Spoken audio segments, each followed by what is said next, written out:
La vocación de Leví. ¿Quiénes son los pecadores? En nuestro 8º capítulo del podcast hablamos sobre los sanos y los enfermos, conversión y muchas cosas más. Acompáñanos en nuestro recorrido por el Evangelio de San Marcos. Acompáñanos a vivir la palabra de Dios. Después volvió a salir al mar, y toda la gente venía a él y les enseñaba. Y al pasar vio a Leví, hijo de Alfeo, sentado en al banco de los tributos públicos, y le dijo: sígueme. Y levantándose le siguió.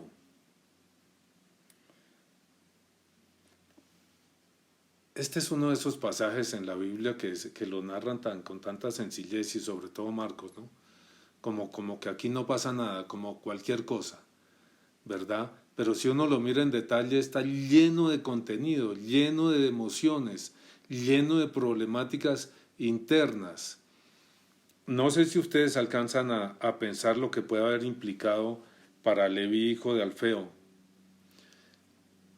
sentado al banco de los tributos públicos, que implicaba estar sentado en el banco de los tributos públicos, donde todo el mundo lo veía, todo el mundo lo pasaba y todo el mundo lo despreciaba y todo el mundo lo odiaba, porque era recaudador para los opresores, para los invasores y para él. Es decir, Mateo no estaba trabajando por un interés, ni siquiera interés de servir a los romanos, porque los romanos fueran civilizadores, fueran algo así, ni muchísimo menos por algún tipo u orden de beneficio para los israelitas. Mateo estaba trabajando ahí únicamente por ser rico, por tener dinero. ¿Qué opinan? Sí, me parece interesante la mirada, que es como un muestreo, porque es toda clase de gente. O sea, mm, digamos que Mateo pues no era querido prácticamente por nadie, por su oficio, no era querido entre su gente, era también como menospreciado por los romanos, porque lo que hacían era como utilizarlo, ¿sí? Pero no era que, o sea, era como un outcast, pero tenía plata, o sea, era un outcast adinerado, ¿sí? En esa persona que se debe haber desarrollado de una manera tan mezquina, quizás hecho a un lado por su gente, puede ser que se desarrolló de una forma tan mezquina que no le importó renunciar a algo que era fundamental para la gente de ese pueblo, que era el bien querer de su gente, de sus vecinos, de sus parientes. Renunció a todo por un mezquino dinero, por un mezquino interés, por tener un mejor carro que los demás, por poder seguramente tener un avión privado. Pues hay que hacer la extrapolación nuevamente hacia atrás, ¿no? No había aviones privados, no había carros como tales, pues había otro tipo de carros. Por tener más que los otros, por tener más que todos, porque uno de los sentidos profundos del dinero es poder tener o ser más que los otros. ¿Qué tensión tan fuerte tiene que haber habido al interior de Mateo y de los publicanos, que los vamos a encontrar ahorita más abajo, porque ellos solo se relacionaban entre sí, nadie más los recibía? Ahí en el siguiente párrafo está la reunión con los publicanos. No sé si eso es fácil de percibir, hasta qué punto esa tensión había en él y por lo tanto el apego desaforado al dinero. Sergio. Un poquito de trampa porque yo me vi de Chosen y ya sé que yo estoy intenso con eso, pero Vale. ahí lo muestran, hacen un retrato de Mateo, el publicano, que es bastante interesante, ¿no? Ahí, a mí me ayudó a comprender eso, como cuál podía, porque como usted dice, la narración es muy breve, es muy corta. No alcanza uno a alcanzar a imaginarse como cuál podía ser el mundo que le tocaba a él. Sobre todo el odio de la gente. O sea, así era como lo mostraban, el desprecio total porque él era como un traidor. De alguna manera el puesto del publicano era como el puesto de un traidor de alguna forma. Lo que yo he venido entendiendo es que ese personaje como que era un intermediario que cobraba los impuestos de la gente y se los entregaba a los romanos, pero su negocio estaba en sacarle un margen a eso, ¿no? Entre más grande el margen, pues mejor le Sí, iba. creo que hace unos días hablábamos de eso, de que tal vez en Barranquilla o en alguna ciudad de estas hicieron ese negocio. El gobierno dice, oiga, estoy recaudando, por decir algo, 10 billones de pesos, no sé cuánto se recauda. Entonces, no. Pongo un ejemplo. 10 billones de pesos al año está recaudando una ciudad y dice, oiga, yo creo que podemos recaudar 12. Entonces ponen un aviso y llega una organización de recaudadores y etcétera que dice, hombre, yo le puedo garantizar los 12, le pago los 12,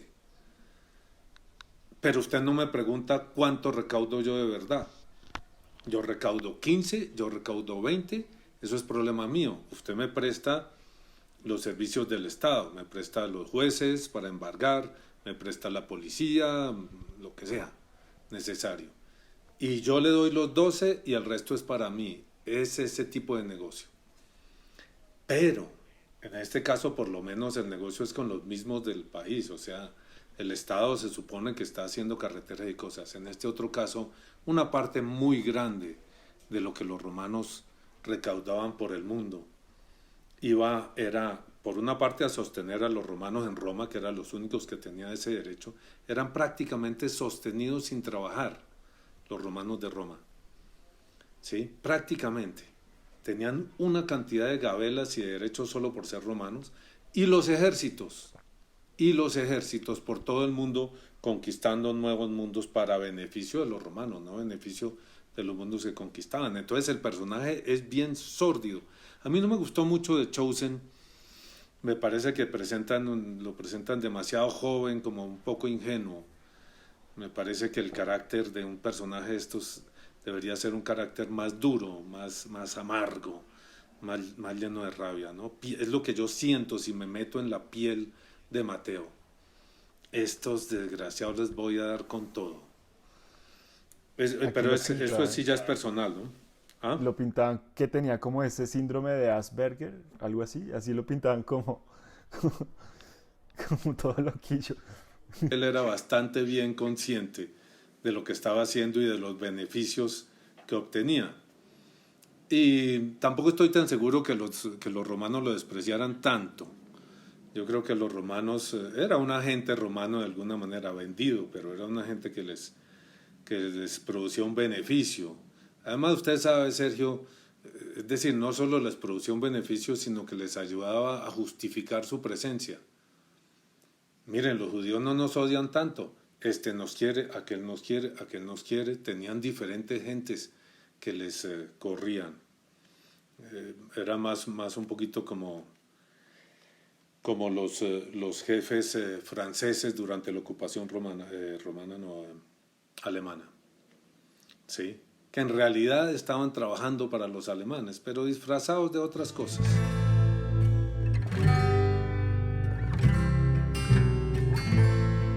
Aconteció que estando Jesús a la mesa en casa de él, muchos publicanos y pecadores estaban también a la mesa juntamente con Jesús y sus discípulos, porque había muchos que le habían seguido.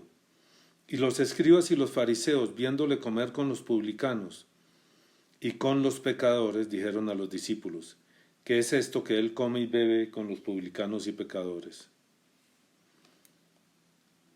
Al oír esto, Jesús les dijo: los sanos no tienen necesidad de médico, sino los enfermos. No he venido a llamar a justos, sino a pecadores. Bien interesante el gesto, me parece a mí. Sobre todo en nuestro mundo de hoy. Sobre todo en nuestra iglesia de hoy. Donde la gente se cree buena. Sí, yo creo que es fundamental relacionarlo con el mundo de hoy.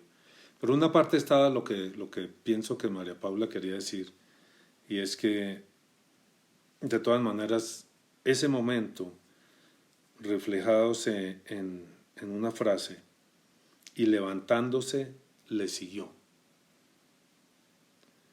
No es un momento, es un proceso.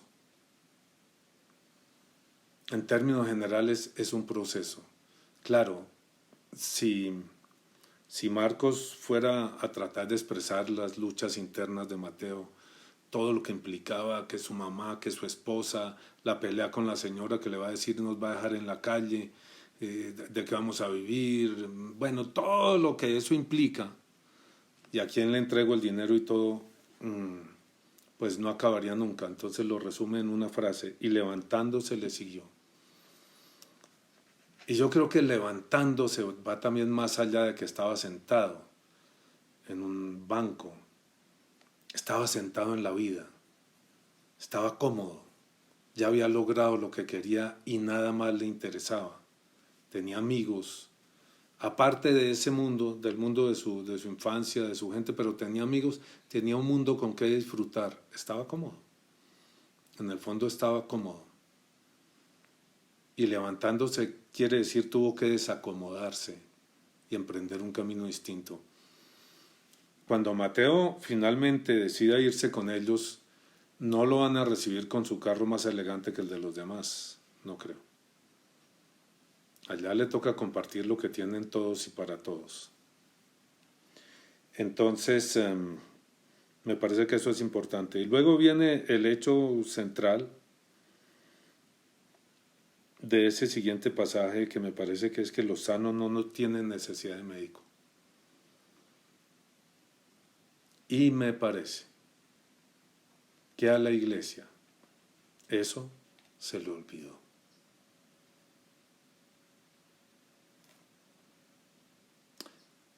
Hay una iglesia protestante en Estados Unidos, no sé de qué denominación o si es como llaman ellos, sin denominación, que la hacen en un colegio, las reuniones, y entonces antes de la reunión ponen pancartas, vallas de esas que ponen los gringos por todas partes, en la que dicen, se buscan pecadores. Si usted es pecador, venga, cosas como con esa referencia.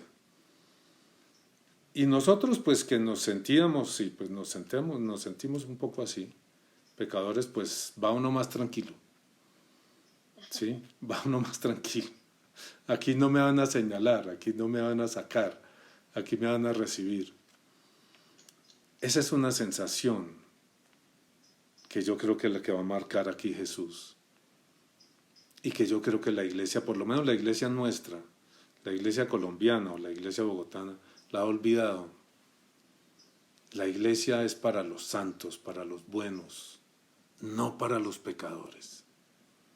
No para los que se confiesan pecadores y se ponen un rótulo aquí, soy ladrón, soy bandido. Las iglesias, las parroquias a las cuales estamos acostumbrados, no son así. No son para pecadores. Entonces, ¿qué sucede? ¿Qué implica eso? Le preguntaría a María Paula, pero pues está complicado. Pues sí, estoy de acuerdo, que eso es lo que se pinta y se ve de afuera. Y lo que implica, pues es que simplemente espanta. La persona no va a querer ir, porque dice, pues eso no es conmigo, o sea, ¿para qué voy a ir allá si a mí no estoy, pues no estoy acogido, ¿no? Como que van a sentir desprecio. Espanta, pinta. Dímelo. Espanta o lleva a la hipocresía, a fingir que uno es bien y que uno es bueno, pero realmente no lo es. Y yo creo que a la mayoría de la gente la lleva a fingir que es algo que no es. Y creo que la actitud en términos generales en las parroquias es esa. Aquí todos son buenos. Esta es una iglesia de gente buena. Aquí no hay publicanos. Aquí no hay ladrones. Aquí no hay bandidos. Aquí no entra el demonio, decía un padre hace unos días. El demonio no entra a la iglesia. Y creo que la experiencia nuestra nos dice todo lo contrario. Todo lo contrario.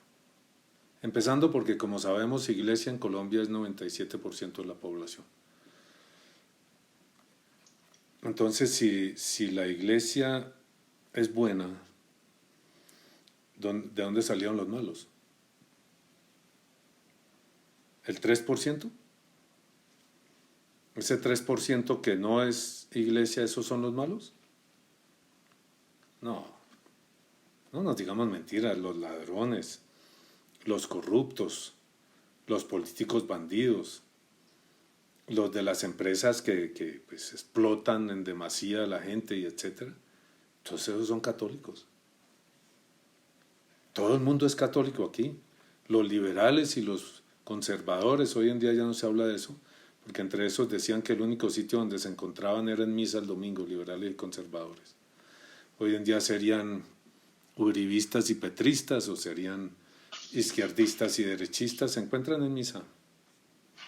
Bueno, ya ha perdido la misa mucha vigencia, pero todos son bautizados y todos bautizan a sus hijos. No solo todos son bautizados, sino todos bautizan a sus hijos. Muy raro es el que no bautiza a sus hijos en Colombia. No, Salo y Gaby no son bautizados. Yo apenas estoy entrando a esto. Y pues tendría una disputa con la mamá de ellos por ese tema. Entonces va a tocar esperar a que sean grandes y quieran hacerlo por sus medios.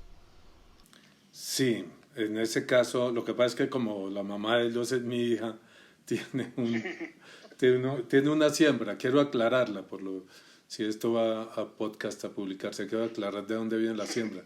No que yo no crea en el bautismo, por supuesto, sino que creo en la integridad. Y la razón por la cual yo, a diferencia de la mayor parte de la gente de mi sociedad, hermanos, parientes, amigos, etcétera, no bauticé a mis hijos, es porque no quería que mis hijos crecieran como ellos. Porque de mis hermanos no hay uno solo que crea de verdad en Jesucristo. ¿Van a misa? Sí. En los entierros, en los matrimonios, se casan por la iglesia. Bautizan a los hijos y allá van a dar, y a los nietos. Y ni creen ni viven. ¿Ve? Entonces, una de las razones importantes por las cuales en ese momento llegué a la conclusión de que era mejor no bautizarlos es para que algún día tuvieran una conversión real. No fueran ese maquillaje que es en nuestra sociedad. Y en nuestra iglesia, para la mayor parte de la gente, los sacramentos son un maquillaje. Mi hermano Julio vivió como ateo desde que salió del seminario. Tenía creo que 11 años.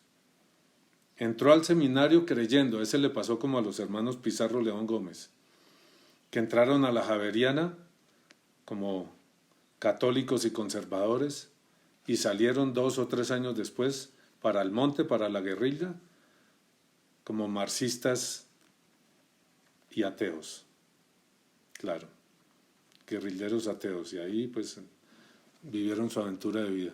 Mi hermano Julio entró al seminario pues como un niño católico, creyente, todo esto, y salió ateo, y ateo para toda su vida. Y la esposa de él era budista, y los hijos no creían en nada. Bautizaron a los hijos, se casaron por la iglesia, bautizaron a los hijos, y a la muerte de Julio, adivinen, pues claro, hicieron una misa. Hicieron una misa. ¿Quién invitó a la misa? Yo no sé. María Teresa era budista. Mi mamá, pues, ella cree según le digan ese día. Mis hermanos, pues, cada cual por su lado. Pero hicieron misa. A uno de mis cuñados, el tipo fue por el estilo. Eso es como un tipo de no creyente especial, el que llaman comecuras. Ateo comecuras, ¿sabe qué es, no? Ateo comecuras es más o menos que si ve un cura con sotana, esto va y le pega, más o menos, ¿sí? más o menos. Ateo come curas toda la vida. Cuando estaba agonizando con un cáncer en los pulmones, ya, pues, además él decidió no tratárselo, que lo dejaran morir en paz y se murió en paz. El tipo, más bien íntegro. Y mi hermana, pues, le llevó un cura un día para ver si se confesaba, porque, pues, oiga, lo que está en juego es la vida eterna, ¿no? No era cualquier cosa. No era cualquier cosa, no es cualquier cosa. Entonces ella insistiendo, le llevó el cura entró por la puerta y él tenía un vaso de agua en la mano. Apenas lo vio, le echó el vaso de agua así. Chulos no sé cuánto fue lo que le dijo. Yo no estoy de acuerdo con él. No creo que haya que echarle vasos de agua a los curas ni nada de eso. Pero pienso que fue íntegro y murió como creía y como pensaba, ¿cierto? Pero tan pronto se murió, ¿qué le hicieron? Misa. Misa, sí, señora Juliana. Le hicieron misa tan pronto se murió. No creo que haya estado muy contento. O pues a lo mejor sí, ya estaba en otra dimensión y dijo, bueno, ya ahora sí me sirve. Puede ser, y puede ser el sentido de la misa en ese caso, ¿no? Pero toda la gente allá, recuerdo al cura, al padre,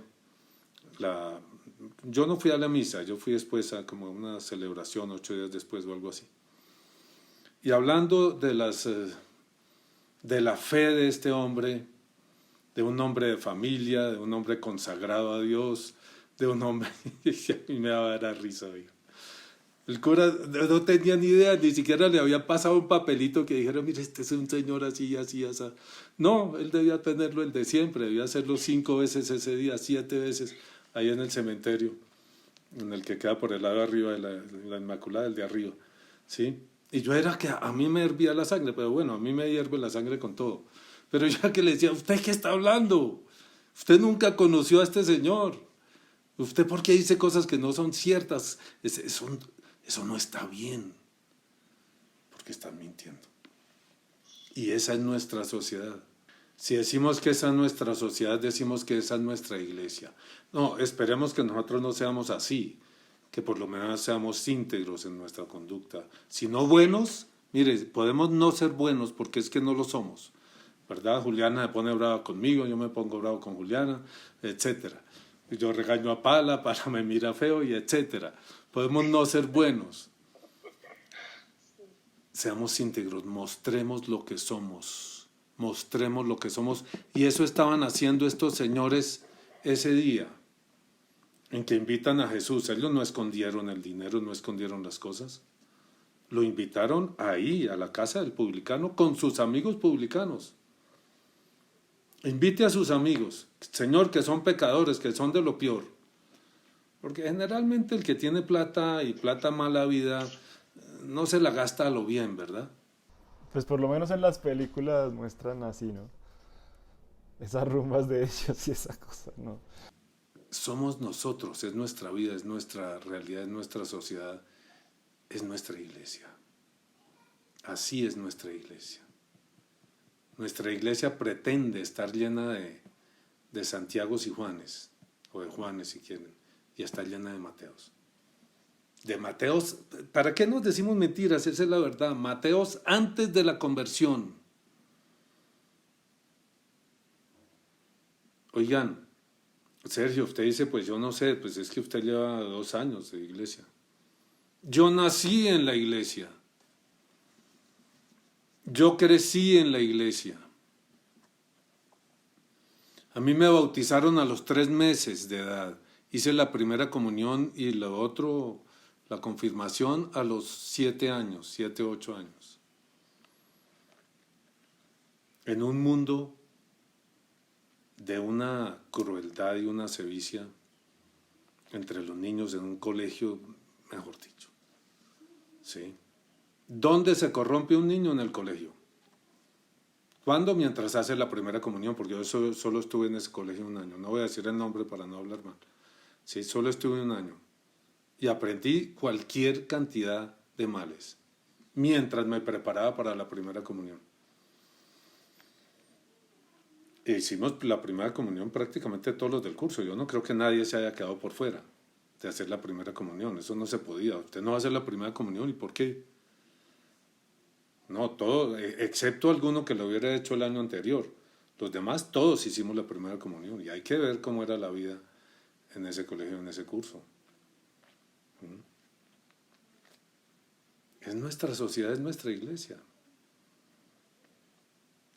Pues de golpe nos desmonetizan el podcast. No nos lo desmonetizan por eso, porque no nos lo han monetizado. Sí, todavía no. Entonces no tenemos esa preocupación. Además, yo creo que el podcast o lo que sea no lo desmonetizan por atacar a la iglesia. Al contrario, le darían más plata. Y es desde adentro de la iglesia, que decimos estas cosas. Porque nací y crecí como iglesia. Por eso puedo decir mi iglesia, a la que quiero tanto que estoy viviendo en ella y a la que quiero tanto que defiendo en este canal que está hecho para eso, puedo decir, miren los problemas de la iglesia. Eso es como con la familia. Yo puedo mostrar los problemas de mi familia. No me gusta cuando vean los de afuera, porque los de afuera no saben lo que de verdad está pasando. El que sabe es uno. Entonces, claro que quiero a la iglesia, claro que quiero, que no es directamente relacionado, porque si hubo una persona íntegra, si hay una persona íntegra en la iglesia, es María. Lo que ataco es la hipocresía, lo que atacamos es la falta de integridad de la gran mayoría de la gente en la iglesia. Y atacamos la falta de integridad y la hipocresía en nosotros mismos. Por eso permanentemente estamos haciendo esa revisión aquí.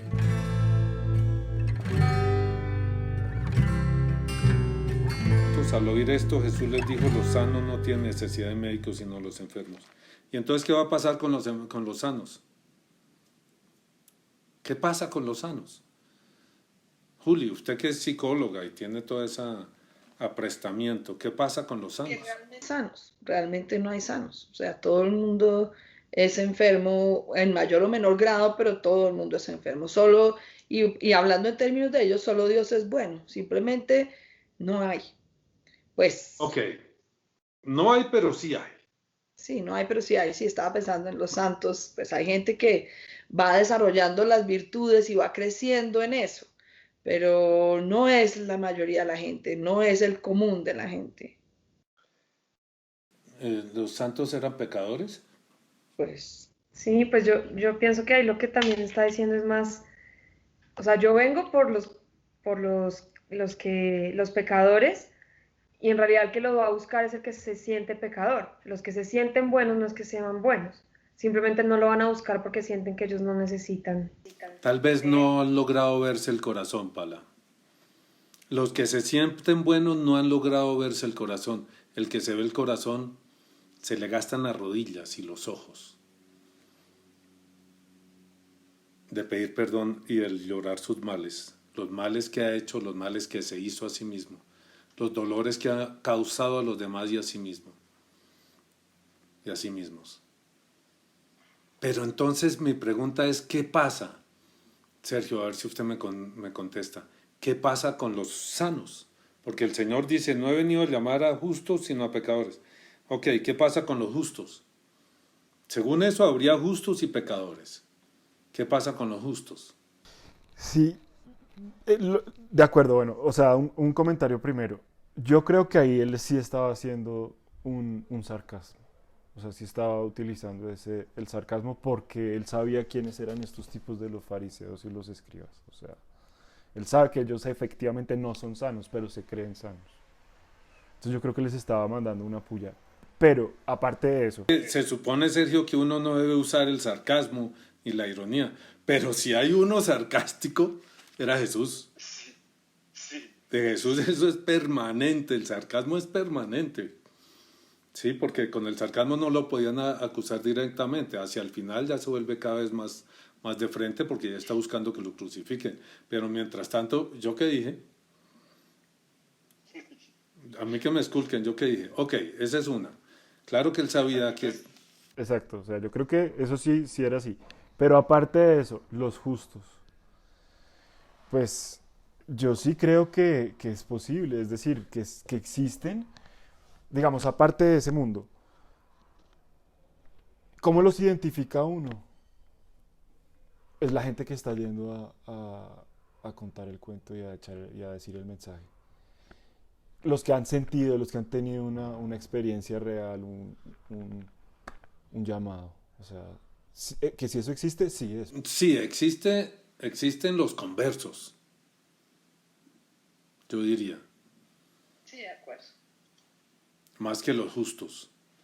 Porque los conversos saben que se tienen que convertir todos los días por la mañana, así como se baña uno todos los días. Bueno, si no es por la mañana es a mediodía y si no por la noche. Y si no, ya se fue para otro lado. Ya Ok, lo uso.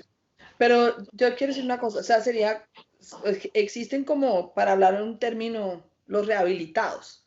O sea, como el que es alcohólico, que sabe que es alcohólico, pero lleva tanto tiempo sobrio. O sea, yo diría, Juliana, no tanto los rehabilitados como los que están en rehabilitación.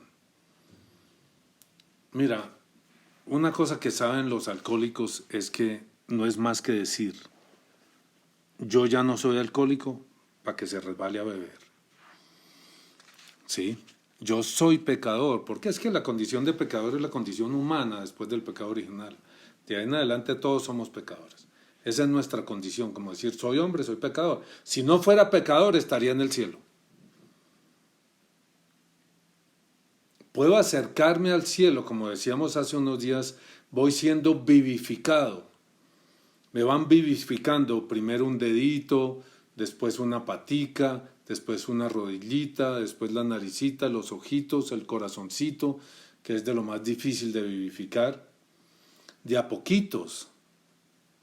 Pero el que está rehabilitado querría decir que ya está vivificado del todo. Y eso se alcanza en el cielo, Sergio.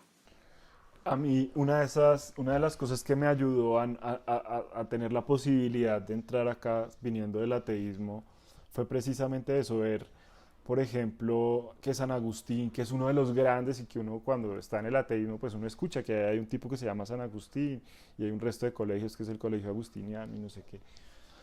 Que este San Agustín que es tan venerado y tan no sé qué, pues en su juventud y antes de la conversión, pues era tremenda caspa, o sea, en serio. San Agustín hacía y deshacía, San Ignacio de Loyola, varios. Eso, conocer esas historias así, de esa posibilidad de conversión, el mismo San Pablo, que bueno, pues eran otras cosas, eso le dice a uno, oiga, espérese un momentico, eso es como que si es conmigo, ¿sí? Eso como que si es conmigo, cuando uno empieza a ver esas historias de ellos. Pues San Pablo tenía por hobby, o por profesión, o por oficio, matar o ayudar a matar cristianos, ¿no? Y pues que yo sepa, ninguno de nosotros ha matado, estrictamente hablando, a nadie. Puede haber matado con la palabra de otras formas. De manera que tiene razón usted, Sergio. El Señor vino por los pecadores, no por los justos. Porque los justos teóricamente no necesitan de Jesucristo. Es una pregunta que le hacía yo a algunas personas hace bastantes años. Esas personas que como que son buenas, especialmente las señoras, 50, 60 años, si fueron desjuiciadas ya dejaron de serlo hace mucho tiempo y sobre todo no lo van a confesar, ¿no? Una señora de 50, 60 años no va a decir es que yo a los 30 o a los 25 hacía y deshacía. Entonces les preguntaba yo, oiga, fulanita, ¿qué ha hecho usted tan grave? ¿Qué ha pasado en su vida tan grave como para que Jesús haya tenido que morir por usted?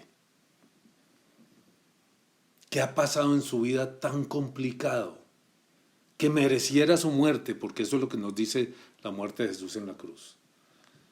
Yo tomo las consecuencias de sus actos, es decir, yo paso a la muerte por usted, para que usted no tenga que pasar. Estamos hablando de muerte eterna, ¿no? No solamente que lo corten la cabeza.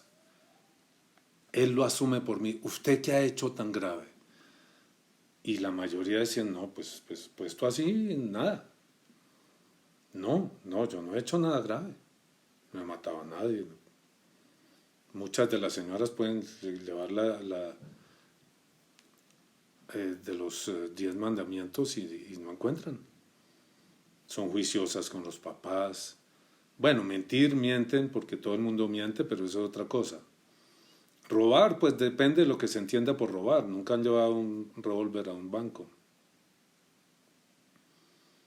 ¿Qué ha hecho usted?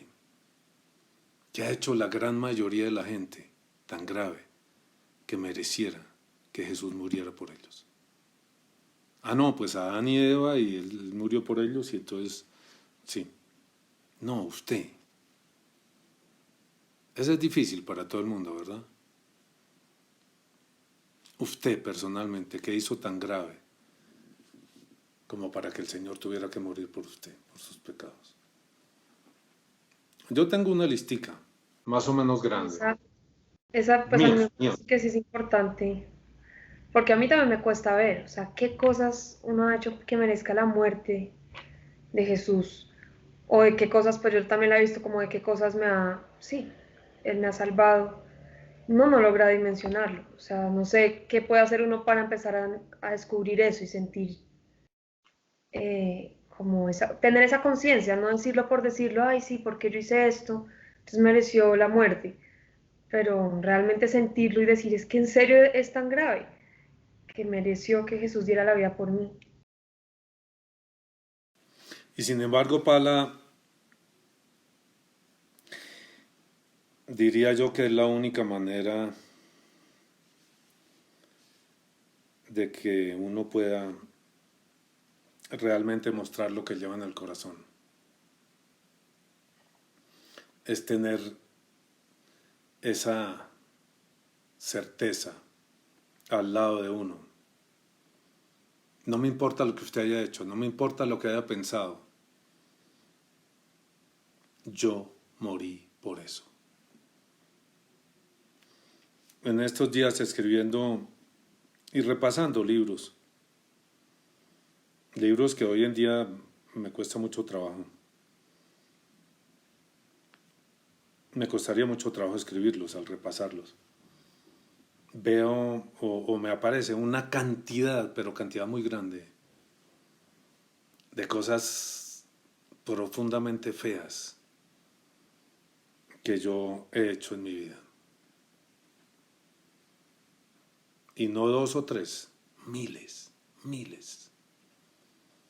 Cosas que después de terminar de hacerlas yo decía, esto no lo puede saber nadie nunca.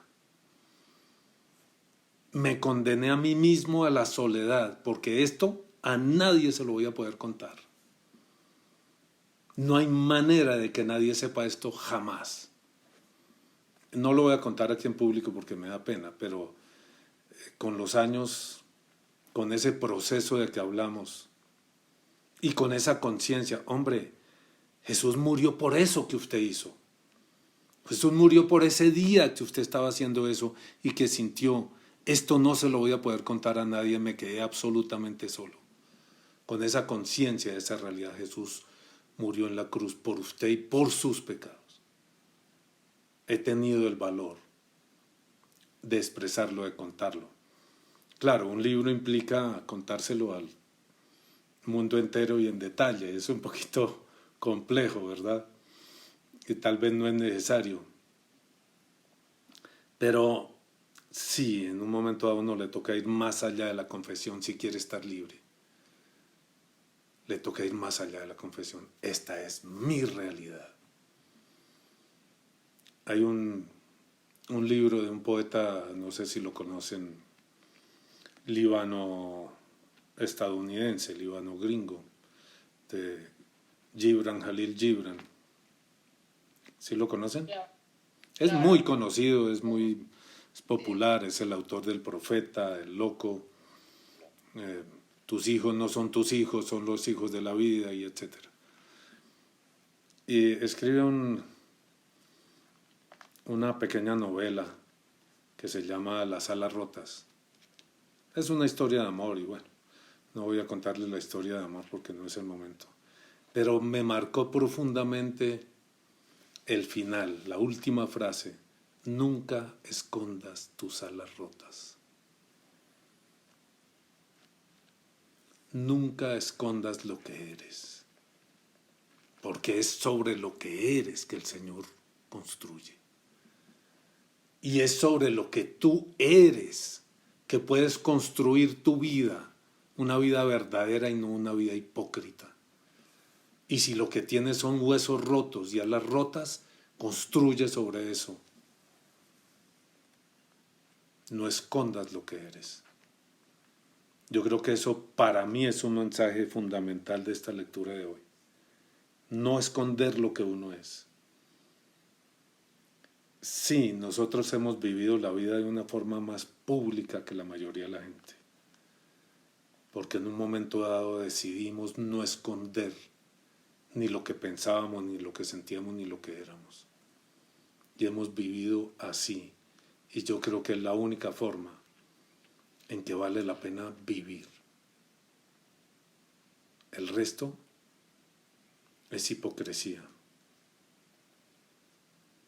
El resto, qué pena, en mi opinión no vale la pena.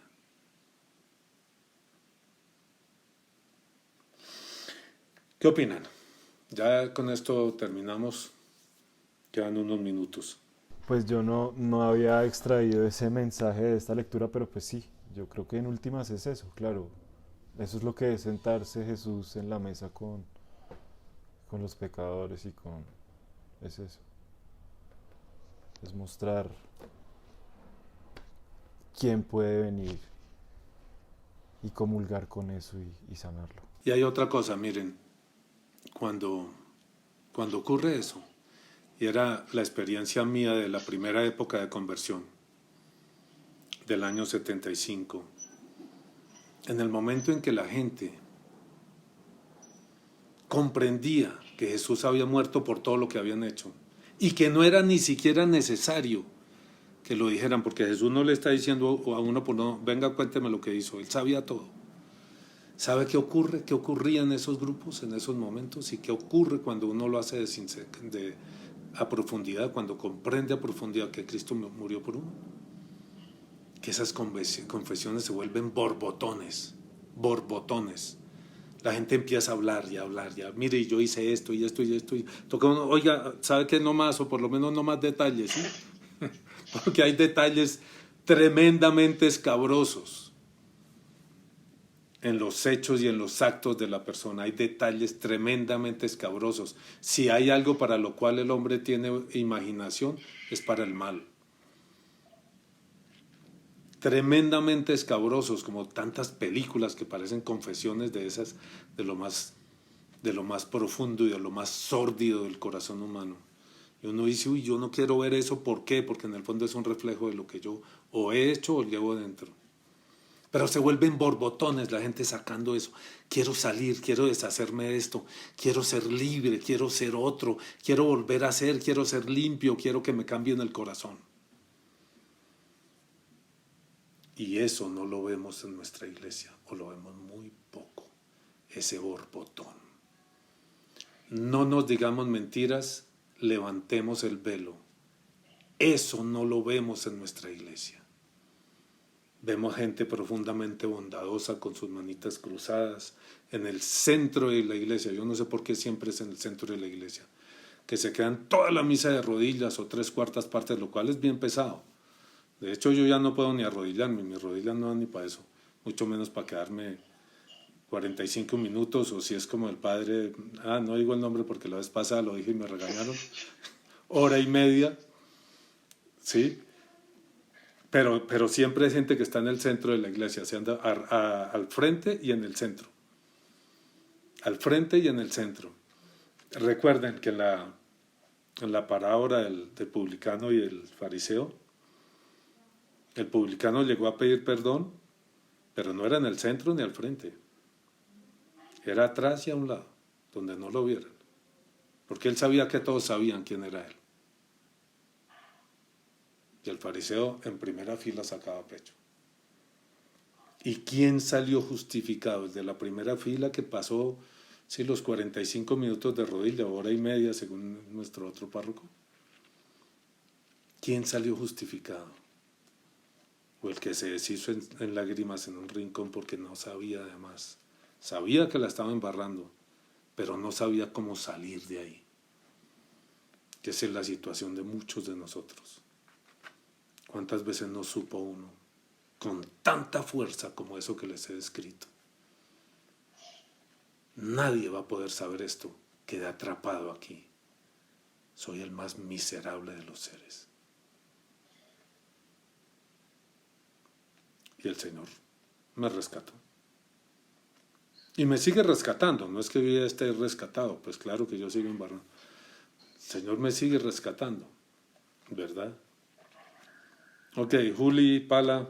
Amerita darle más vueltas, que seguramente llegará a cómo es entonces, porque digamos que el Señor llama a los pecadores, pero como que los va sacando de su propio fango, y él les va dando, o sea, sin que se vuelvan hipócritas, Él les va dando algo nuevo, algo mejor, ¿sí? Entonces vale como tenerlo en mente, ya nos irá llegando, pero como descubrir eso. Sí, de acuerdo. El Señor no es que... El Señor llega al pecador y lo cambia. Seguramente muchos de estos publicanos cambiaron. Suele suceder, ¿no? Es como cuando un protestante se vuelve católico, generalmente se trae su congregación, se trae un poco de gente de por ahí. Seguramente muchos de estos publicanos se vinieron con Mateo. Seguramente Mateo es un símbolo de una parte de la estructura social judía y de la forma en que el Señor lo aproxima, como es cada una de esas personas, ¿no? La mujer adúltera, pues es un símbolo de una parte de la sociedad, porque la prostitución dicen que es el oficio más antiguo del mundo, ¿no? Entonces era una parte de la sociedad judía, ya creo que la vez pasada hablamos de eso, y cómo toca y cómo se aproxima a cada uno de ellos, de manera que tiene razón en eso. Pues claro, no se trata de que el pecador siga pecando, sino que el contacto con Jesucristo lo va a cambiar. Lo va a cambiar inicialmente en esa forma, se vuelve un borbotón la confesión de sus pecados, y después el ansia de que otros de los que son como él reciban eso para que puedan ser libres. Usted y yo que compartimos tanto tiempo, la desesperación, el vicio, la locura, mire, estoy libre, usted también puede ser libre. La parte más difícil de eso es la locura del mundo. La locura que yo llamo hipocresía, esa es la parte más difícil. No mienta más, no diga que es feliz cuando yo sé que no es feliz. No pretenda ser generoso cuando yo sé que es mezquino. Deshágase de eso. Pidámosle al Señor para que nos cambie, nos dé una dimensión diferente de la vida. Esa es la parte más difícil. Yo siempre he pensado que es mucho más difícil nuestra iglesia. Pues tal vez es un atrevimiento decirlo, que en China o donde sea, que los persiguen. Pues porque nuestra iglesia es una iglesia fundamentalmente hipócrita. La reunión de los creyentes aquí, la eclesía, es una eclesía hipócrita. Si te gustó el video, dale like, compártelo, suscríbete al canal y no se te olvide tocar la campanita para no perderte ninguno de los próximos videos.